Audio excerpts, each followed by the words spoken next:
श्रीगणेशाय नमः। अथ श्रीसूक्ता। ॐ हिरण्यवर्णां हरिणीं सुवर्णरजतस्रजां चन्द्रां हिरण्मयीं लक्ष्मीं जातवेदो म आवह। तां म आवह जातवेदो लक्ष्मीमनपगामिनीं। यस्यां हिरण्यं विन्देयं गामश्वं पुरुषानः। अश्वपूर्वां रथमध्यां हस्तिनादप्रबोधिनीं। श्रियं देवीमुपभये श्रीर्मा देवीरजुषतां। कांसोऽस्मितां हिरण्यप्राकारा मार्द्रां ज्वलन्तीं तृप्तां तर्पयन्तीं। पद्मे स्थितां पद्मवर्णां तामिहोपभये श्रियं। चन्द्रां प्रभासां यशसा ज्वलन्तीं श्रियं लोके देवजुष्टामुदारां। तां पद्मिनीमीं शरणमहं प्रपद्ये लक्ष्मीर्मे नश्यतां त्वां वृणे। आदित्यवर्णे तपसोऽधिजातो वनस्पतिस्तौ वृक्षोऽथ बिल्वः। तस्य फलानि तपसा नुदन्तु मायान्तरायाश्च बाह्या अलक्ष्मीः। उपैतु मां देवसखः कीर्तिश्च मणिनाशः। प्रादुर्भूतोऽस्मि राष्ट्रेऽस्मिन् कीर्तिमृद्धिं ददातु मे। क्षुत्पिपासामलां ज्येष्ठाम् अलक्ष्मीं नाशयाम्यहम्। अभूतिं समृद्धिं च सर्वां निर्णुद मे गृहात्। गन्धद्वारां दुराधर्षां नित्यपुष्टां करीषिणीम्। ईश्वरीं सर्वभूतानां तामिहोपभये श्रियं। मनसः काममाकुतिं वाचः सत्यमसीमहि। पशूनां रूपमन्नस्य मयि श्रीः श्रयतां यशः। कर्दमेन प्रजा भूता मयि सम्भव कर्दम। श्रियं वासय मे कुले मातरं पद्ममालिनीम्। आपः सृजन्तु स्निग्धानि चिकलितवस मे गृहे। निच देवीं मातरं श्रियं वासय मे कुले। आर्द्रां पुष्करिणीं पुष्टिं पिङ्गलां पद्ममालिनीं। चन्द्रां हिरण्मयीं लक्ष्मीं जातवेदो म आवह। आर्द्रां यः करिणीं यष्टिं सुवर्णां हेममालिनीं। सूर्यां हिरण्मयीं लक्ष्मीं जातवेदो म आवह। तां म आवह जातवेदो लक्ष्मीमनपगामिनीं। यस्यां हिरण्यं प्रभूतं गावो दास्योऽश्वान् विन्देयं पुरुषानः। यः शुचिः प्रयतो भूत्वा जुहुयादाज्यमन्वः। श्रियः पञ्चदशर्चं च श्रीकामः सततं जपेत्। अथ श्री अष्टलक्ष्मी स्तोत्रम्। सुमनसवन्दितसुन्दरि माधवी चन्द्रसहोदरि हेममये मुनिगणमण्डितमोक्षप्रदायिनि मञ्जुलभासिनि वेदनुते पङ्कजवासिनि देवसुपूजित सद्गुणवर्षिणि शान्तियुते जय जय हे मधुसूदन कामिनि आदिलक्ष्मि सदा पालय माम् अहिकलिकल्मषनाशिनि कामिनि वैदिकरूपिणि वेदमये क्षीरसमुद्भवमङ्गलरूपिणि मन्त्रनिवासिनि मन्त्रनुते मङ्गलदायिनि अम्बुजवासिनि देवगणाश्रितपादयुते जय जय हे मधुसूदन कामिनि धान्यलक्ष्मि सदा पालय माम् जय वरवर्णिनि वैष्णवी भार्गवी मन्त्रस्वरूपिणि मन्त्रमये सुरगणपूजित शीघ्रफलप्रद ज्ञानविकासिनि शास्त्रनुते भवभयहारिणि पापविमोचनि साधुजनाश्रितपादयुते जय जय हे मधुसूदन कामिनि धैर्यलक्ष्मि सदा पालय माम् जय जय दुर्गतिनाशिनि कामिनि सर्वफलप्रद शास्त्रमये रथगजतुरगपदादि समावृत परिजनमण्डितलोकनुते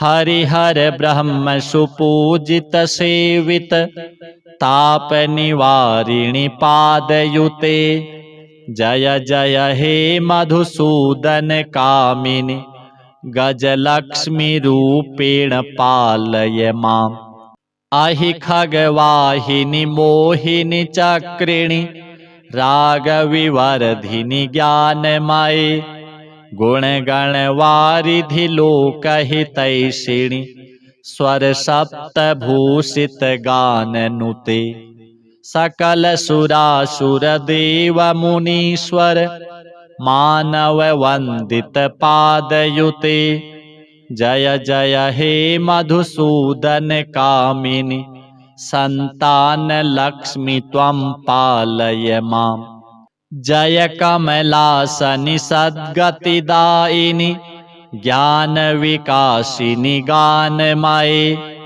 अनुदिनमर्चित कुङ्कुमधूसर भूषित वासित वाद्यनुते कनकधरास्तुति वैभववन्दित शङ्कर देशिक मान्यपदे जय जय हे मधुसूदन कामिनि विजयलक्ष्मि सदा पालय माम् प्रणत सुरेश्वरि भारति भार्गवी शोकविनाशिनि रत्नमये मणिमयभूषित कर्णविभूषण शान्तिसमावृत हास्यमुखे नवनिधिदायिनि कलिमलहारिणि कामितफलप्रदहस्तयुते जय जय हे मधुसूदन कामिनि विद्यालक्ष्मि सदा पालय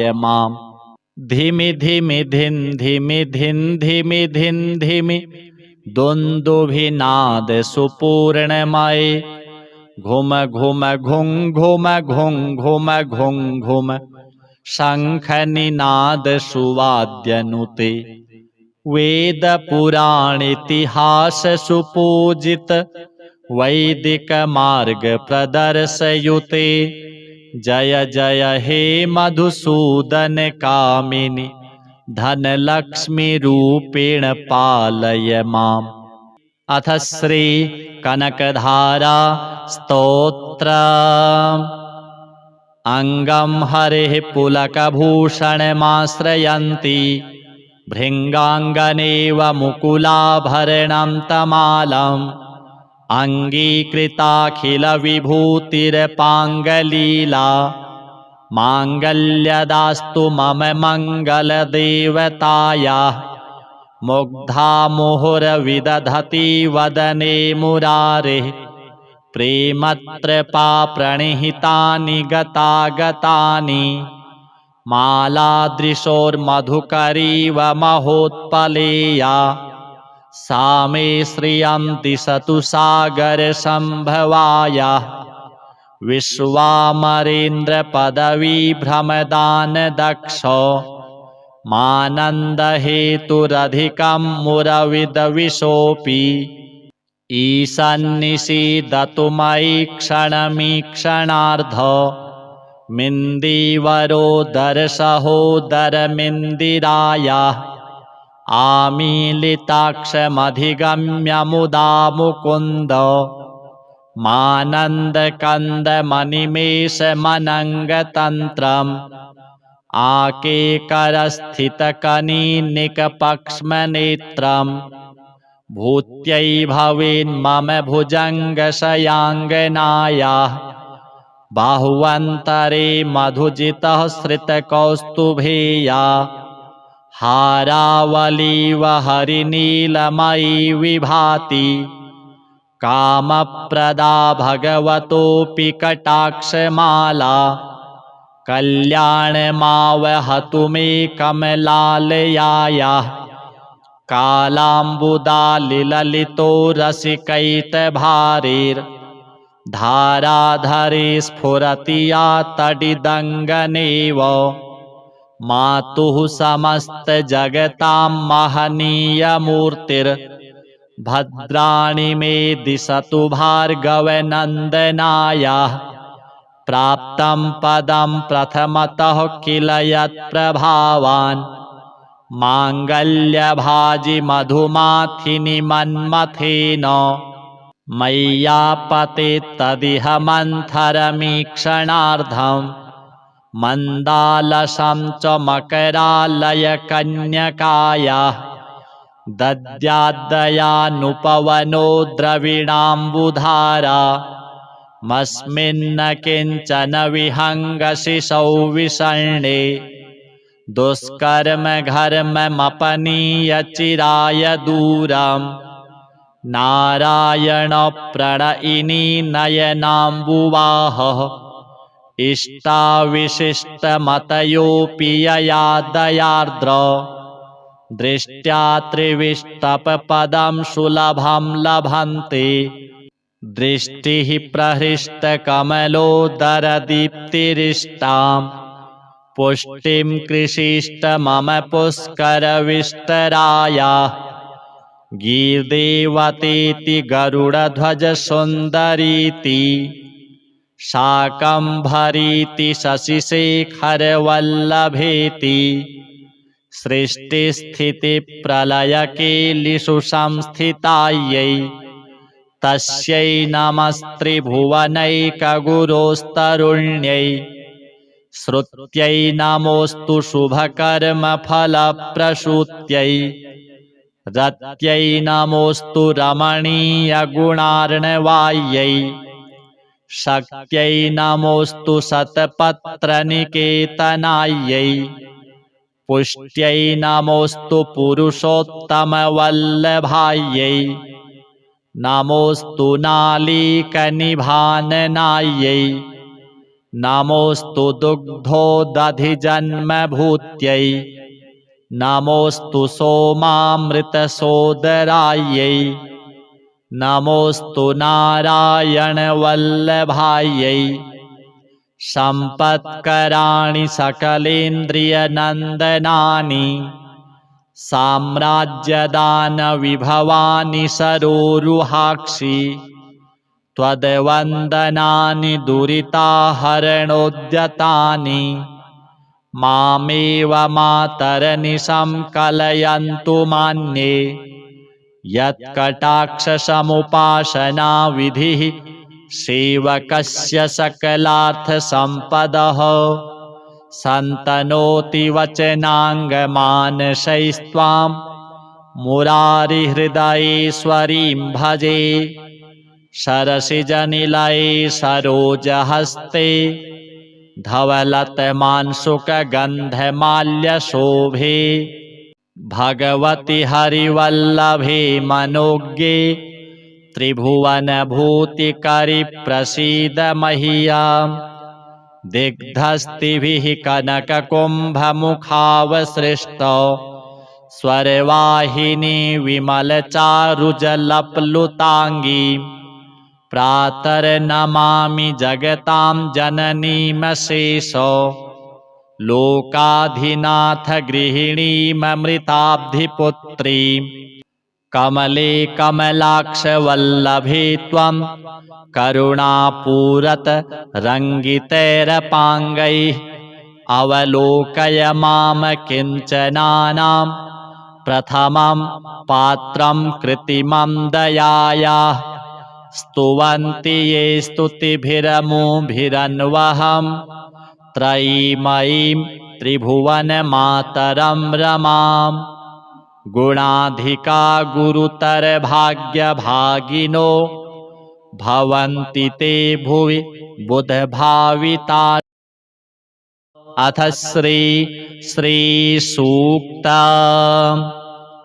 ॐ हिरण्यवर्णां हरिणीं सुवर्णरजतस्रजां चन्द्रां हिरण्मयीं लक्ष्मीं जातवेदो म आवह तां म आवह जातवेदो लक्ष्मीमनपगामिनीं यस्यां हिरण्यं विन्देयं गामश्वं पुरुषानहम् अश्वपूर्वां रथमध्यां हस्तिनादप्रबोधिनीं श्रियं देवीमुपभये श्रीर्मा देवीरजुषतां कांसोऽस्मितां हिरण्यप्राकारा मार्द्रां ज्वलन्तीं तृप्तां तर्पयन्तीं पद्मे स्थितां पद्मवर्णां तामिहोपभये श्रियां चन्द्रां प्रभासां यशसा ज्वलन्तीं श्रियं लोके देवजुष्टामुदारां तां पद्मिनीमीं शरणमहं प्रपद्ये लक्ष्मीर्मे नश्यतां त्वां वृणे आदित्यवर्णे तपसोऽधिजातो वनस्पतिस्तौ वृक्षोऽथ बिल्वः तस्य फलानि तपसा नुदन्तु मायान्तरायाश्च बाह्या अलक्ष्मीः उपैतु मां देवसखः कीर्तिश्च मणिनाशः प्रादुर्भूतोऽस्मि राष्ट्रेऽस्मिन् कीर्तिमृद्धिं ददातु मे क्षुत्पिपासामलां ज्येष्ठाम् अलक्ष्मीं नाशयाम्यहम् अभूतिं समृद्धिं च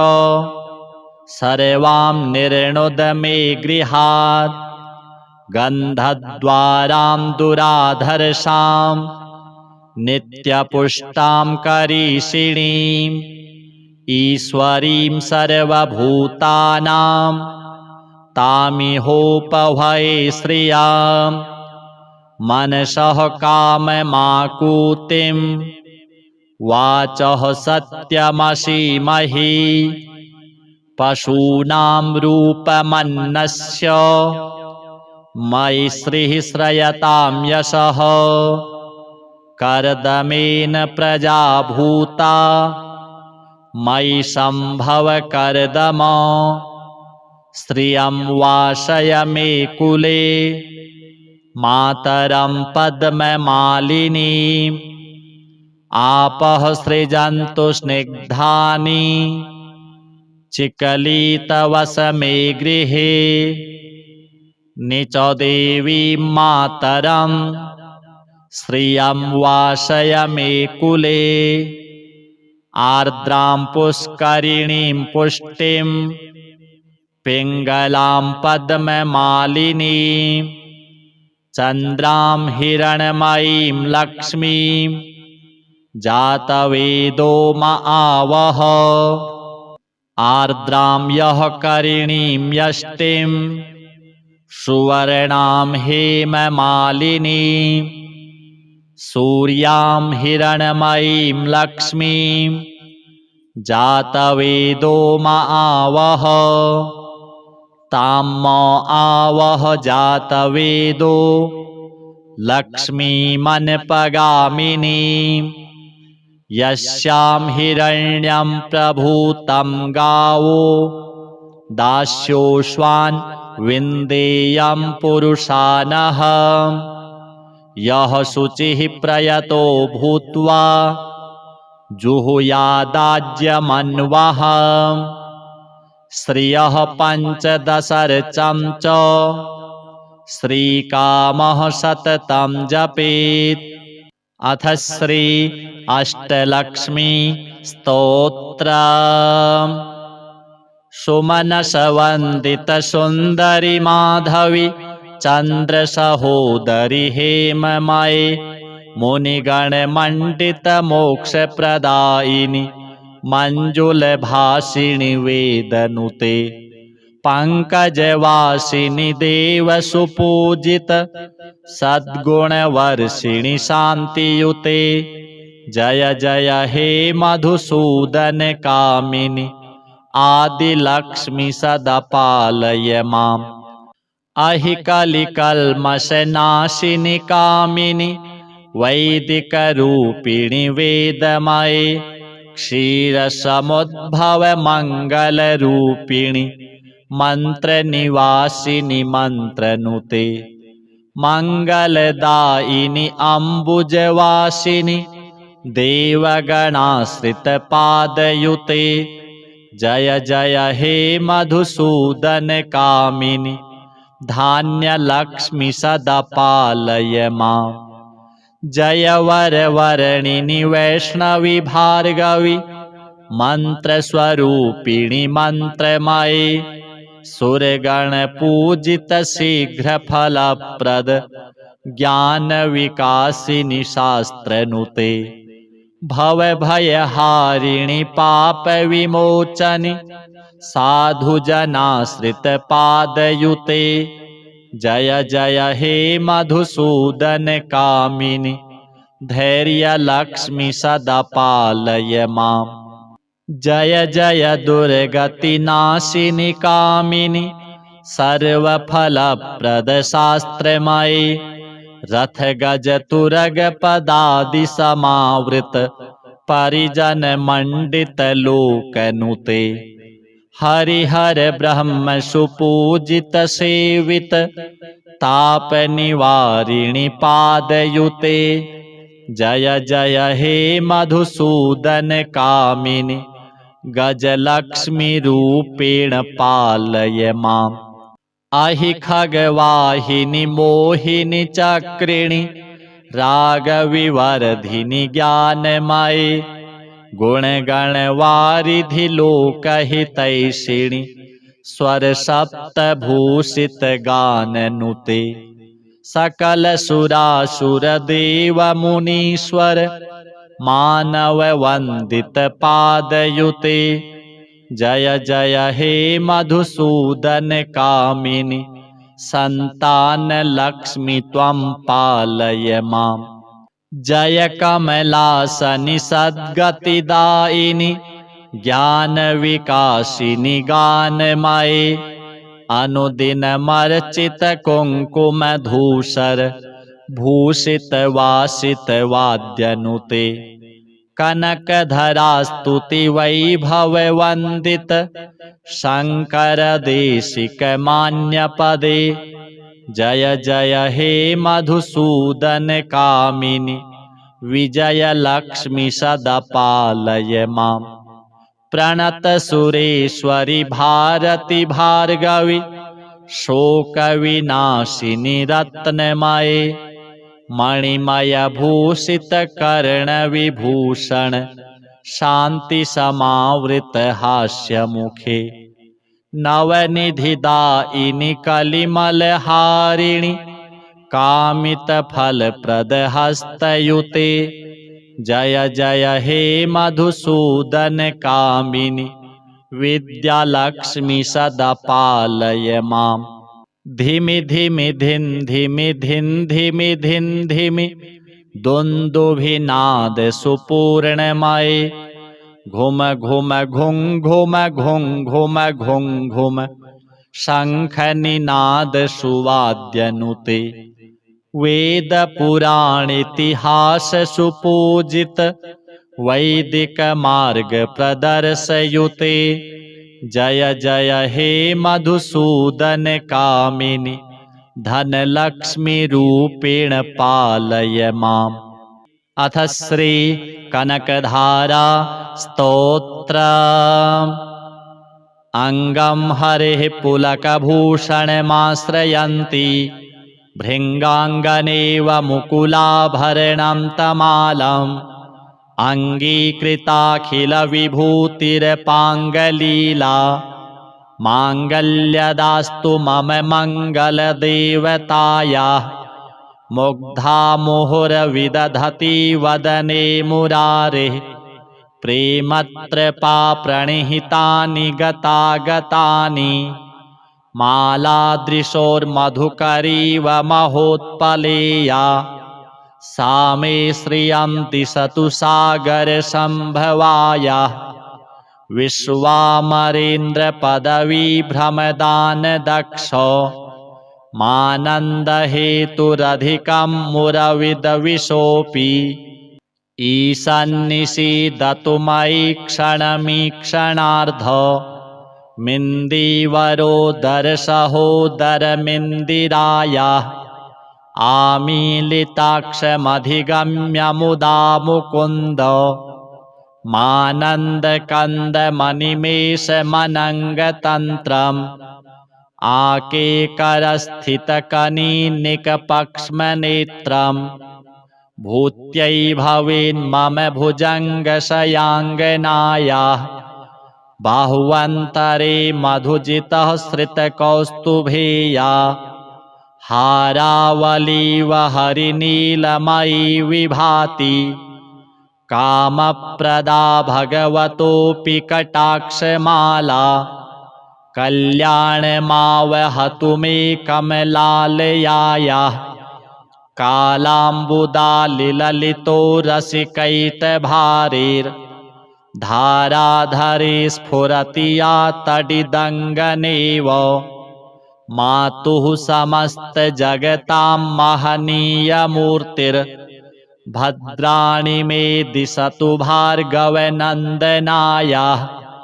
प्राप्तं पदं प्रथमतः किल यत्प्रभावान् माङ्गल्यभाजि मधुमाथिनि मन्मथेन मय्यापते तदिह मन्थरमीक्षणार्धम्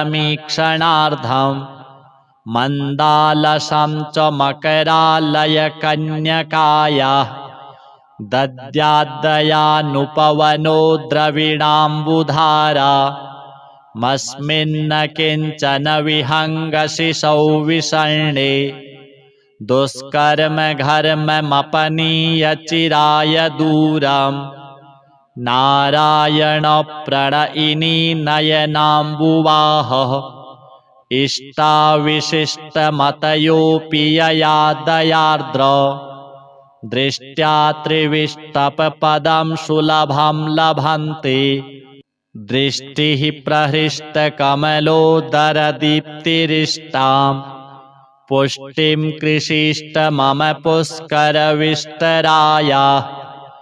गीर्देवतेति गरुडध्वजसुन्दरीति शाकम्भरीति शशिशेखरवल्लभेति सृष्टिस्थितिप्रलयकेलिषु संस्थितायै तस्यै नमस्त्रिभुवनैकगुरोस्तरुण्यै श्रुत्यै नमोऽस्तु शुभकर्मफलप्रसूत्यै रत्यै नमोऽस्तु रमणीयगुणार्णवायै शक्त्यै नमोऽस्तु शतपत्रनिकेतनायै, पुष्ट्यै नमोऽस्तु पुरुषोत्तमवल्लभायै, नमोऽस्तु नालीकनिभाननायै, नमोऽस्तु दुग्धोदधिजन्मभूत्यै, नमोऽस्तु सोमामृतसोदरायै, नमोऽस्तु नारायणवल्लभायै, सम्पत्कराणि सकलेन्द्रियनन्दनानि, साम्राज्यदानविभवानि सरोरुहाक्षि, त्वद्वन्दनानि दुरिताहरणोद्यतानि, मामेव मातरनिशं कलयन्तु मान्ये, यत्कटाक्षसमुपासनाविधिः सेवकस्य सकलार्थसम्पदः, सन्तनोति वचनाङ्गमानसैस्त्वां मुरारिहृदयेश्वरीं भजे, सरसिजनिलये सरोजहस्ते, धवलतमांशुकगन्धमाल्यशोभे, भगवति हरिवल्लभे मनोज्ञे, त्रिभुवनभूतिकरि प्रसीद मह्यम्, दिग्धस्तिभिः कनककुम्भमुखावसृष्टौ, स्वरवाहिनी विमलचारुजलप्लुताङ्गी, प्रातर्नमामि जगतां जननीमशेषो, लोकाधिनाथ गृहिणीममृताब्धिपुत्रीं, कमले कमलाक्षवल्लभे त्वं करुणापूरत रङ्गितैरपाङ्गैः, अवलोकय मां किञ्चनानां प्रथमं पात्रं कृत्रिमं दयायाः, स्तुवन्ति ये स्तुतिभिरमुभिरन्वहं, त्रयीमयीं त्रिभुवनमातरं रमां, गुणाधिका गुरुतरभाग्यभागिनो, भवन्ति ते भुवि बुधभाविताः। अथ श्रीसूक्तम्। ॐ हिरण्यवर्णां हरिणीं सुवर्णरजतस्रजां, चन्द्रां हिरण्मयीं लक्ष्मीं, जातवेदो म आवह, तां म आवह जातवेदो, लक्ष्मीमनपगामिनीं, यस्यां हिरण्यं विन्देयं, गामश्वं पुरुषानः, अश्वपूर्वां रथमध्यां, हस्तिनादप्रबोधिनीं, श्रियं देवीमुपभये, श्रीर्मा देवीरजुषतां, कांसोऽस्मितां हिरण्यप्राकारा, मार्द्रां ज्वलन्तीं तृप्तां तर्पयन्तीं, पद्मे स्थितां पद्मवर्णां, तामिहोपभये श्रियां, चन्द्रां प्रभासां यशसा ज्वलन्तीं, श्रियं लोके देवजुष्टामुदारां, तां पद्मिनीमीं शरणमहं प्रपद्ये, लक्ष्मीर्मे नश्यतां त्वां वृणे, आदित्यवर्णे तपसोऽधिजातो, वनस्पतिस्तौ वृक्षोऽथ बिल्वः, तस्य फलानि तपसा नुदन्तु, मायान्तरायाश्च बाह्या अलक्ष्मीः, उपैतु मां देवसखः कीर्तिश्च मणिनाशः, प्रादुर्भूतोऽस्मि राष्ट्रेऽस्मिन्, कीर्तिमृद्धिं ददातु मे, क्षुत्पिपासामलां ज्येष्ठाम्, अलक्ष्मीं नाशयाम्यहम्, अभूतिं समृद्धिं च सर्वां निर्णुद मे गृहात् गन्धद्वारां दुराधर्षां नित्यपुष्टां करीषिणीम् ईश्वरीं सर्वभूतानां तामिहोपभये श्रियाम् मनसः काममाकुतिं वाचः सत्यमसीमहि पशूनां रूपमन्नस्य मयि श्रीः श्रयतां यशः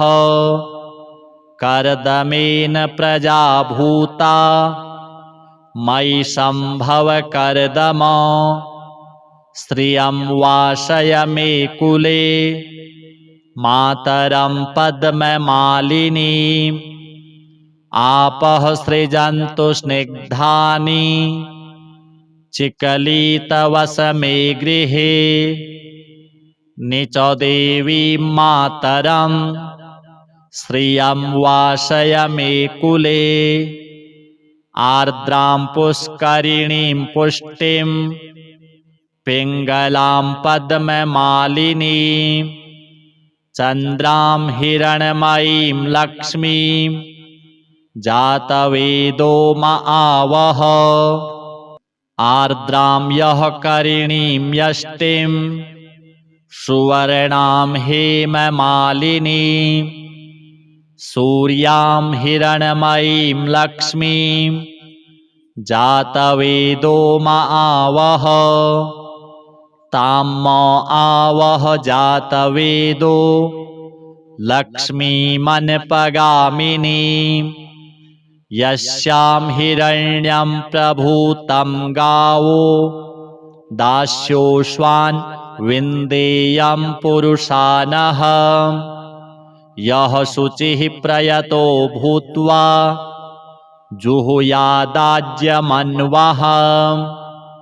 श्रियः पञ्चदशर्चं च श्रीकामः सततं जपेत् अथ श्री अष्टलक्ष्मी स्तोत्रम् सुमनसवन्दितसुन्दरि माधवी चन्द्रसहोदरि हेममये मुनिगणमण्डितमोक्षप्रदायिनि मञ्जुलभासिनि वेदनुते पङ्कजवासिनि देवसुपूजित सद्गुणवर्षिणि शान्तियुते जय जय हे मधुसूदन कामिनि आदिलक्ष्मी सदा पालय माम् अहि कलिकल्मषनाशिनि कामिनि वैदिकरूपिणि वेदमये क्षीरसमुद्भव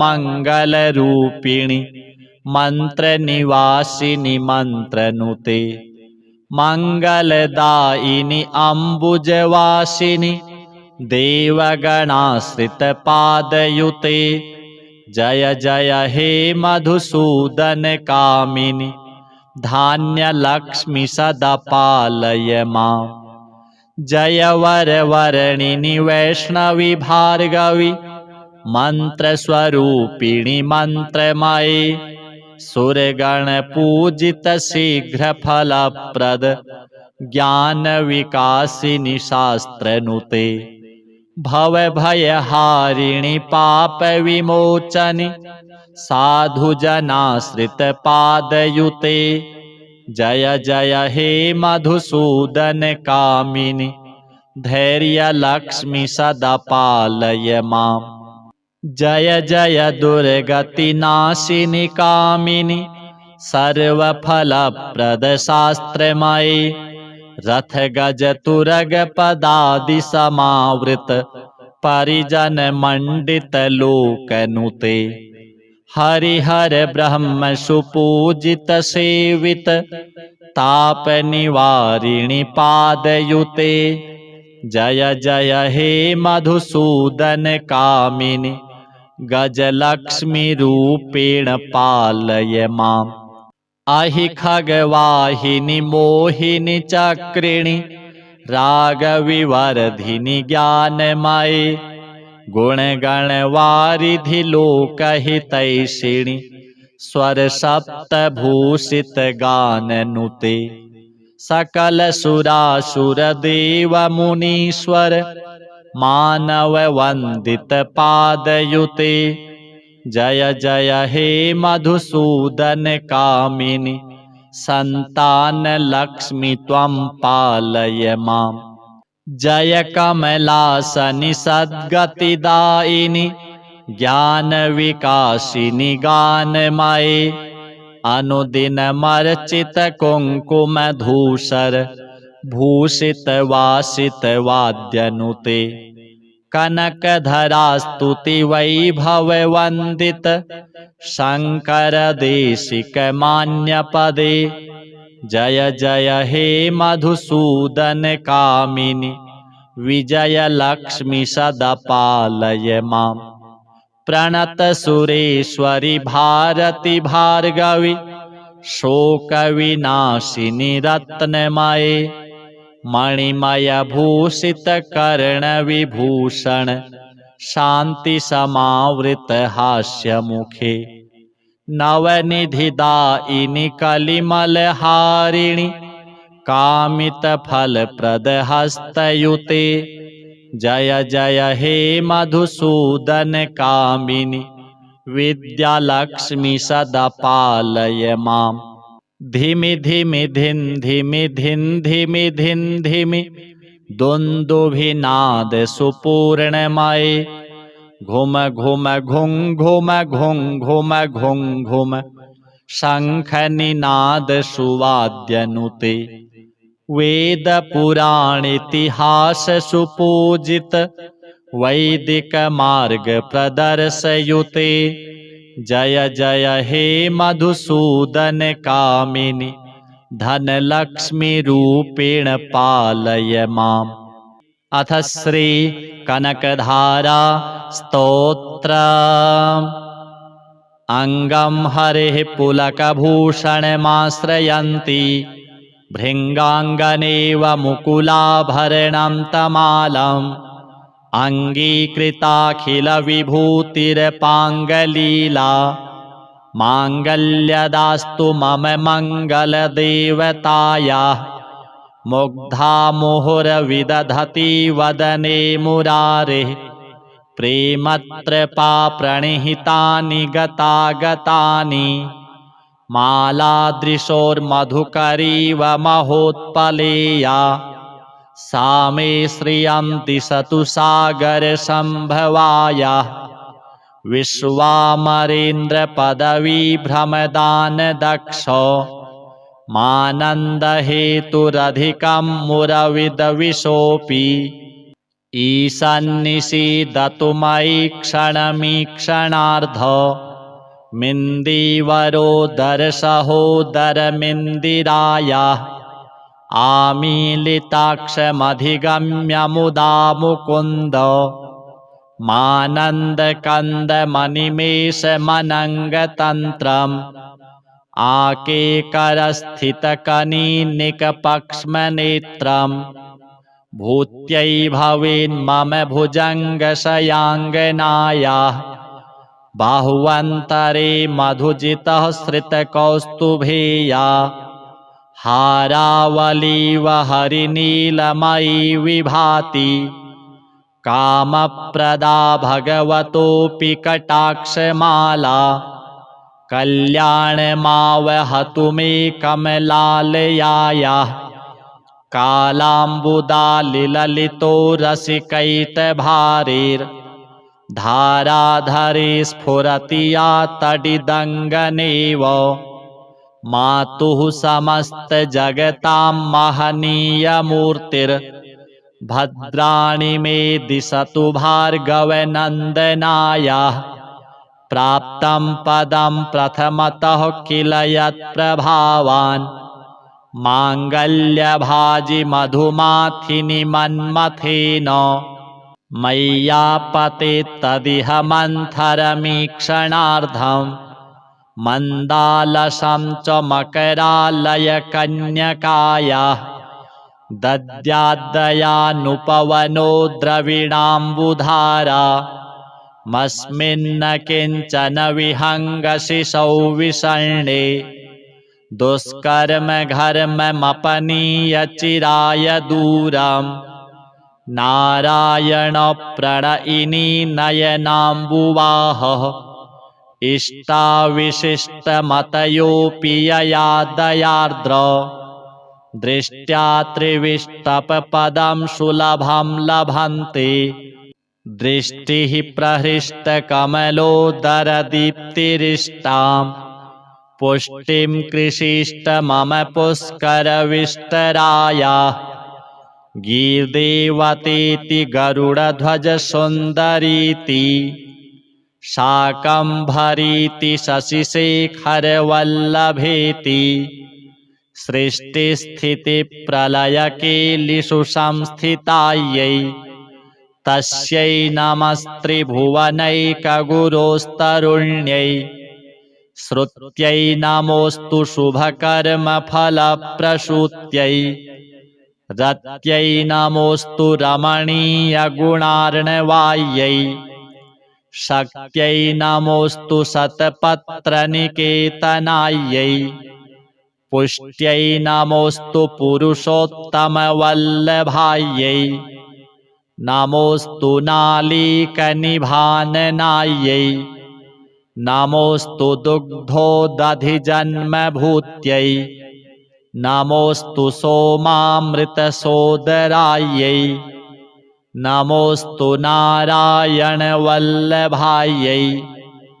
सम्पत्कराणि सकलेन्द्रियनन्दनानि साम्राज्यदानविभवानि सरोरुहाक्षि त्वद्वन्दनानि दुरिताहरणोद्यतानि मामेव मातरनिशं कलयन्तु मान्ये यत्कटाक्षसमुपासनाविधिः सेवकस्य सकलार्थसम्पदः सन्तनोति वचनाङ्गमानसैस्त्वां मुरारिहृदयेश्वरीं भजे सरसिजनिलये सरोजहस्ते धवलतमांशुकगन्धमाल्यशोभे भगवति हरिवल्लभे मनोज्ञे त्रिभुवनभूतिकरिप्रसीद मह्यम्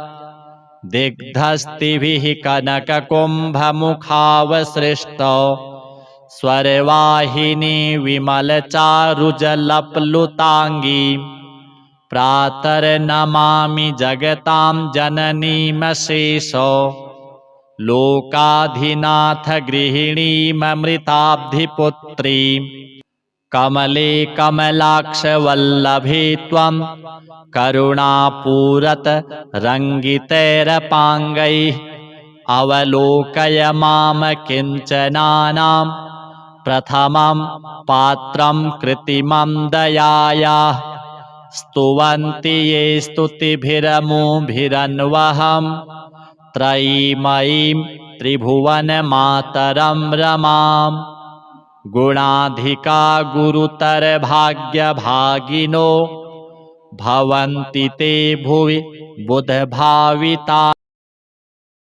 अथ श्रीसूक्ता ॐ हिरण्यवर्णां हरिणीं सुवर्णरजतस्रजां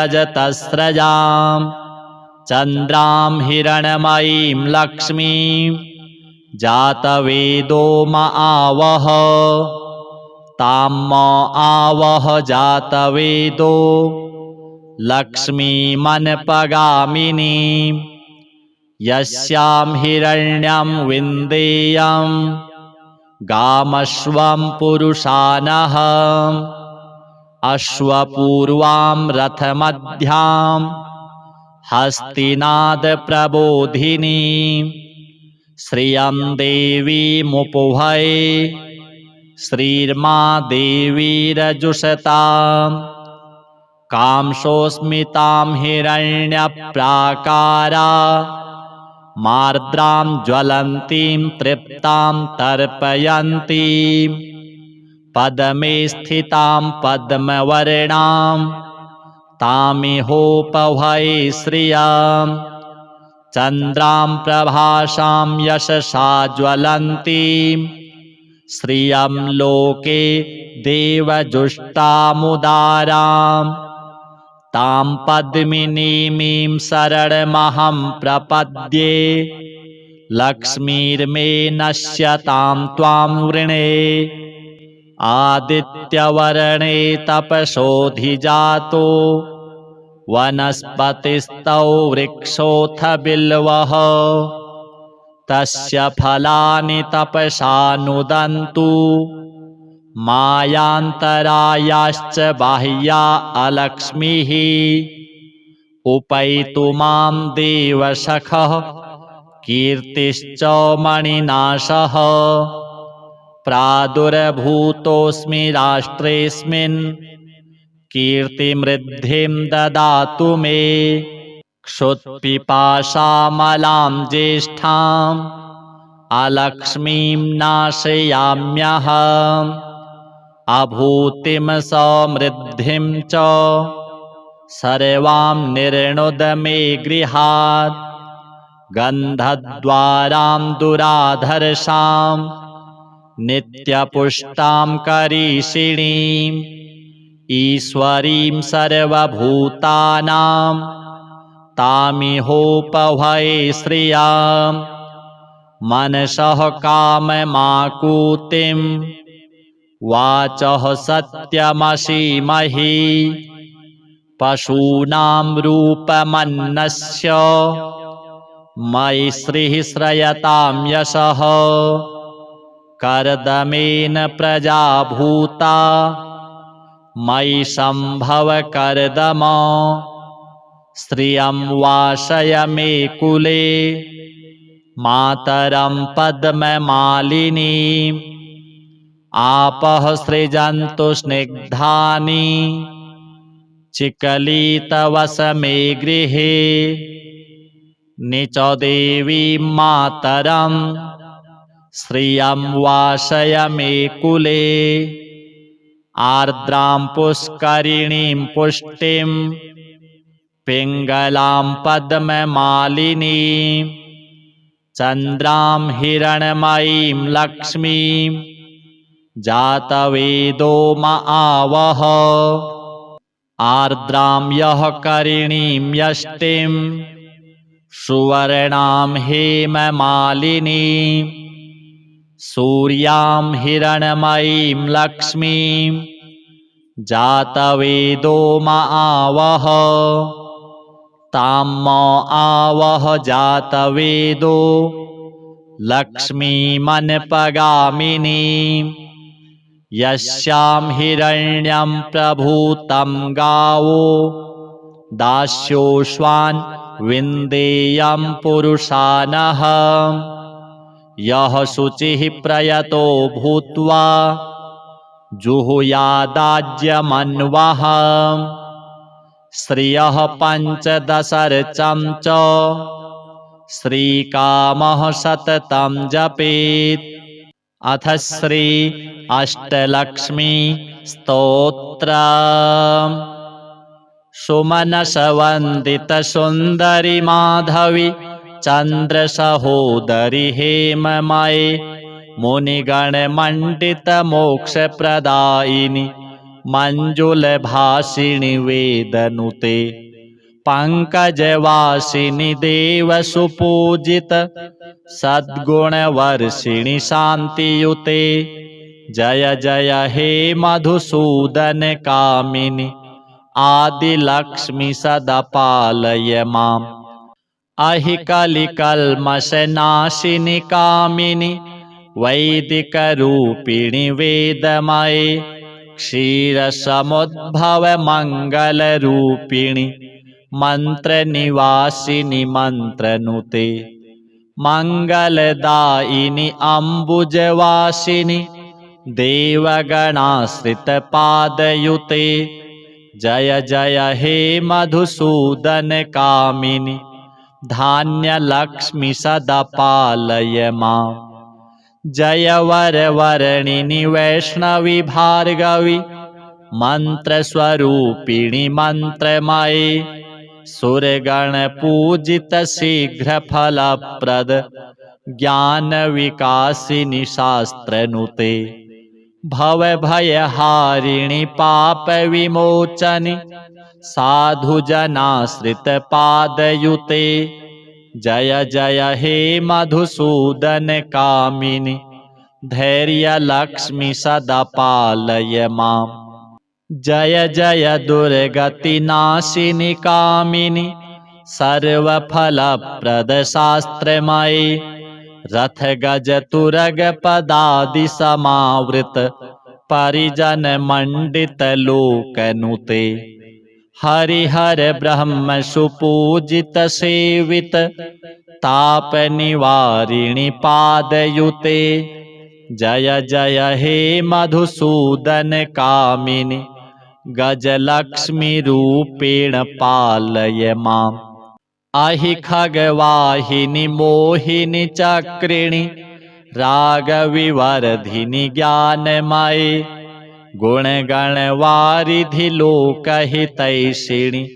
स्वर सप्तभूषित गाननुते सकल सुरासुर देव मुनीश्वर मानव वंदित पादयुते जय जय हे मधुसूदन कामिनी संतान लक्ष्मी त्वं पालय माम् जय कमलासनि सद्गतिदायिनी ज्ञान विकासिनी गानमयी अनुदिन मर्चित कुंकुम धूसर भूषित वासित वाद्यनुते कनकधरा स्तुति वैभव वंदित शंकर देशिक मान्य पदे जय जय हे मधुसूदन कामिनी विजय लक्ष्मी सदा पालय माम् प्रणत सुरेश्वरी भारती भार्गवी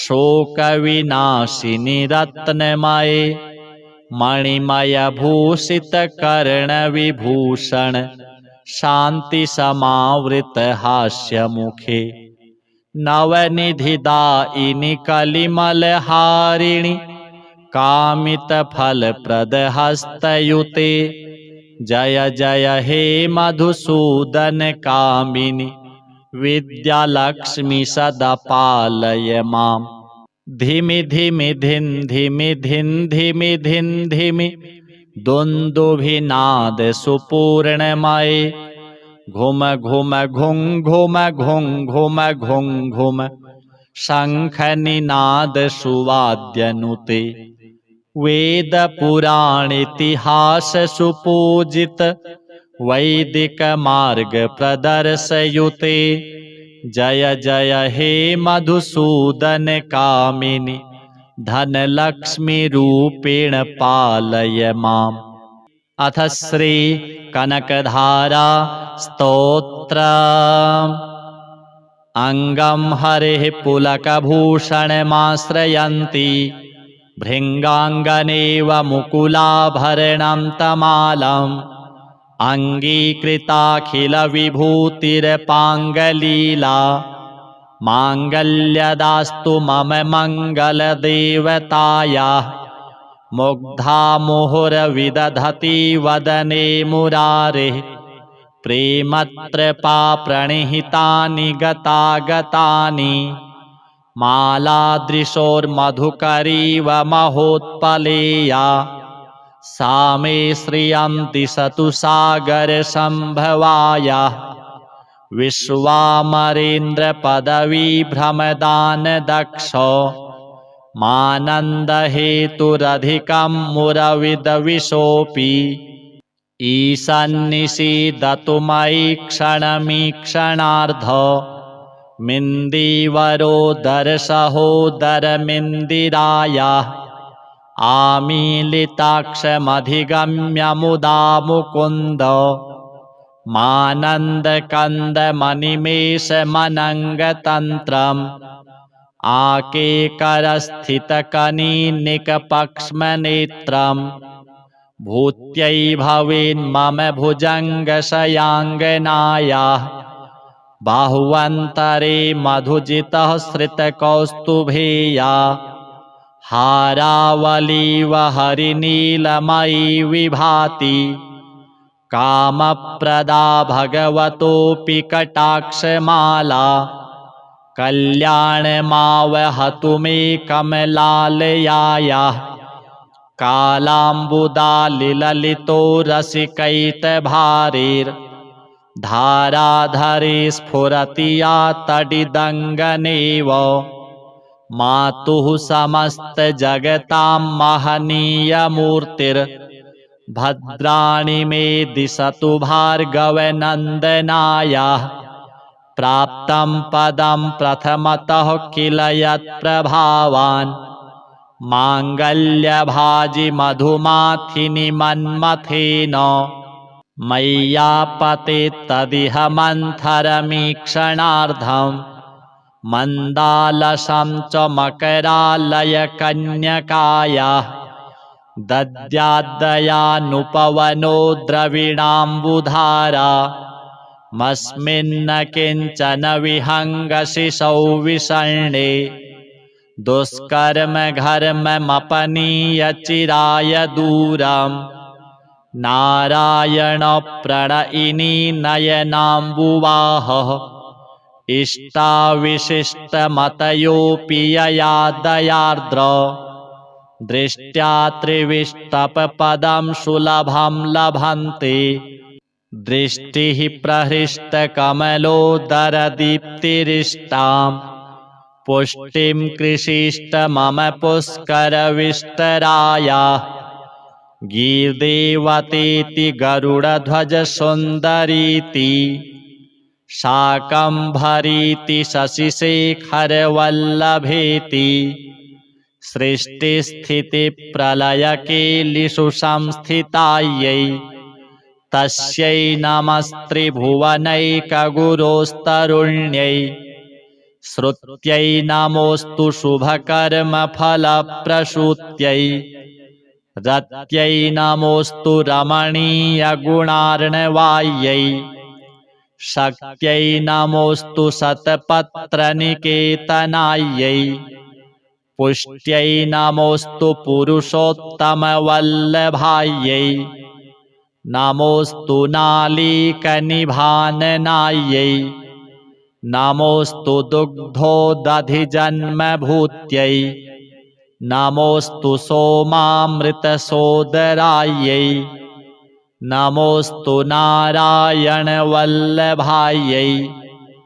सम्पत्कराणि सकलेन्द्रियनन्दनानि साम्राज्यदानविभवानि सरोरुहाक्षि त्वद्वन्दनानि दुरिताहरणोद्यतानि मामेव मातरनिशं कलयन्तु मान्ये यत्कटाक्षसमुपासनाविधिः सेवकस्य सकलार्थसम्पदः सन्तनोति वचनाङ्गमानसैस्त्वां मुरारिहृदयेश्वरीं भजे सरसिजनिलये सरोजहस्ते धवलतमांशुकगन्धमाल्यशोभे भगवति हरिवल्लभे मनोज्ञे त्रिभुवनभूतिकरिप्रसीद मह्यम् दिग्धस्तिभिः कनककुम्भमुखावसृष्टौ स्वरवाहिनी विमलचारुजलप्लुताङ्गी प्रातर्नमामि जगतां जननीमशेषो लोकाधिनाथ गृहिणीममृताब्धिपुत्रीं कमले कमलाक्षवल्लभे त्वं करुणापूरत रङ्गितैरपाङ्गैः अवलोकय मां किञ्चनानां प्रथमं पात्रं कृत्रिमं दयायाः स्तुवन्ति ये स्तुतिभिरमुभिरन्वहं त्रयीमयीं त्रिभुवनमातरं रमाम् गुणाधिका गुरुतरभाग्यभागिनो भवन्ति ते भुवि बुधभाविता। अथ श्रीसूक्ता। ॐ हिरण्यवर्णां हरिणीं सुवर्णरजतस्रजां चन्द्रां हिरण्मयीं लक्ष्मीं जातवेदो म आवह। तां म आवह जातवेदो लक्ष्मीमनपगामिनीं।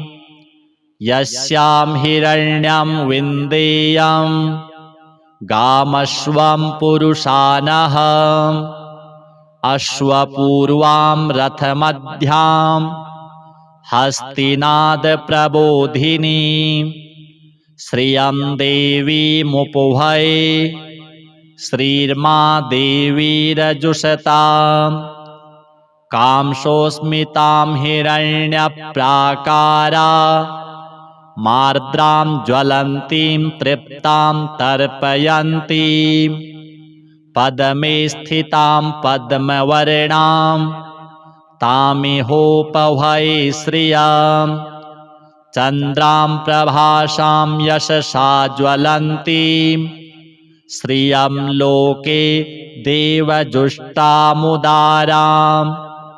तां पद्मिनीमीं शरणमहं प्रपद्ये लक्ष्मीर्मे नश्यतां त्वां वृणे। आदित्यवर्णे तपसोऽधिजातो वनस्पतिस्तौ वृक्षोऽथ बिल्वः। तस्य फलानि तपसा नुदन्तु मायान्तरायाश्च बाह्या अलक्ष्मीः। उपैतु मां देवसखः कीर्तिश्च मणिनाशः। प्रादुर्भूतोऽस्मि राष्ट्रेऽस्मिन् कीर्तिमृद्धिं ददातु मे। क्षुत्पिपासामलां ज्येष्ठाम् अलक्ष्मीं नाशयाम्यहम्। अभूतिं समृद्धिं च सर्वां निर्णुद मे गृहात्। गन्धद्वारां दुराधर्षां नित्यपुष्टां करीषिणीम्। ईश्वरीं सर्वभूतानां तामिहोपभये श्रियं। मनसः काममाकुतिं वाचः सत्यमसीमहि। पशूनां रूपमन्नस्य मयि श्रीः श्रयतां यशः। कर्दमेन प्रजा भूता मयि सम्भव कर्दम। श्रियं वासय मे कुले मातरं पद्ममालिनीम्। आपः सृजन्तु स्निग्धानि चिकलितवस मे गृहे। निच देवीं मातरं श्रियं वासय मे कुले। आर्द्रां पुष्करिणीं पुष्टिं पिङ्गलां पद्ममालिनीं। चन्द्रां हिरण्मयीं लक्ष्मीं जातवेदो म आवह। आर्द्रां यः करिणीं यष्टिं सुवर्णां हेममालिनीं। सूर्यां हिरण्मयीं लक्ष्मीं जातवेदो म आवह। तां म आवह जातवेदो लक्ष्मीमनपगामिनीं। यस्यां हिरण्यं प्रभूतं गावो दास्योऽश्वान् विन्देयं पुरुषानः। यः शुचिः प्रयतो भूत्वा जुहुयादाज्यमन्वः। श्रियः पञ्चदशर्चं च श्रीकामः सततं जपेत्। अथ श्री अष्टलक्ष्मी स्तोत्र। सुमनसवन्दित सुन्दरि माधवी चंद्र सहोदरि हेममये मुनिगण मंडित मोक्ष प्रदायिनी मंजुल भाषिणी वेदनुते पंकजवासिनी देव सुपूजित सद्गुण वर्षिणी शांतियुते जय जय हे मधुसूदन कामिनी आदि लक्ष्मी सदा पालय माम्। अहि कलिकल्मषनाशिनि कामिनि वैदिक रूपिणि वेदमये क्षीरसमुद्भव मंगल रूपिणि मंत्र निवासिनि मंत्रनुते मंगलदायिनि अम्बुजवासिनि देवगणाश्रित पादयुते जय जय हे मधुसूदन कामिनि धान्य लक्ष्मी सदा पालय माम्। जय वरवर्णिनि वैष्णवी भार्गवी मंत्र स्वरूपिणि मंत्रमये सुरगण पूजित शीघ्र फलप्रद ज्ञान विकासिनि शास्त्रनुते भव भयहारिणि पाप विमोचनि साधु जनाश्रित पादयुते जय जय हे मधुसूदन कामिनि धैर्य लक्ष्मी सदा पालय माम्। जय जय दुर्गति नाशिनि कामिनि सर्वफलप्रद शास्त्रमयि रथ गज तुरग पदादि समावृत परिजन मंडित लोकनुते हरिहर ब्रह्म सुपूजित सेवित ताप निवारिणि पादयुते जय जय हे मधुसूदन कामिनि गजलक्ष्मी रूपेण पालय माम्। अहि खगवाहिनि मोहिनि चक्रिणि रागविवर्धिनि ज्ञानमये गुणगण वारिधि लोकहितैषिणि स्वर सप्तभूषित गाननुते सकल सुरासुर देव मुनीश्वर मानव वंदित पादयुते जय जय हे मधुसूदन कामिनि संतान लक्ष्मी त्वं पालय माम्। जय कमलासनि सद्गतिदायिनि ज्ञान विकासिनि गानमये अनुदिन मर्चित कुंकुम धूसर भूषित वासित वाद्यनुते कनकधरा स्तुति वैभव वंदित शंकर देशिक मान्य पदे जय जय हे मधुसूदन कामिनि विजय लक्ष्मी सदा पालय माम्। प्रणत सुरेश्वरि भारती भार्गवी शोक विनाशिनि रत्नमये मणिमय भूषित कर्ण विभूषण शांति समावृत हास्य मुखे नवनिधिदायिनि कलिमल हारिणि कामित फल प्रद हस्तयुते जय जय हे मधुसूदन कामिनि विद्या लक्ष्मी सदा पालय माम्। धिमि धिमि धिन धिमि धिन धिमि धिन धिमि दुन्दुभिनाद सुपूर्णमये घुम घुम घुं घुम घुं घुम घुं घुम शंख निनाद सुवाद्यनुते वेद पुराण इतिहास सुपूजित वैदिक मार्ग प्रदर्शयुते जय जय हे मधुसूदन कामिनि धन लक्ष्मी रूपेण पालय माम्। अथ श्री कनकधारा स्तोत्र। अंगम हरेः पुलकभूषणमाश्रयन्ति भृङ्गाङ्गनेव मुकुलाभरणं तमालम् अङ्गीकृताखिलविभूतिरपाङ्गलीला माङ्गल्यदास्तु मम मङ्गलदेवतायाः मुग्धा मुहुर्विदधति वदने मुरारेः प्रेमत्रपा प्रणिहितानि गतागतानि मालादृशोर्मधुकरीव महोत्पलेया सा मे श्रियं दिशतु सागरसम्भवायाः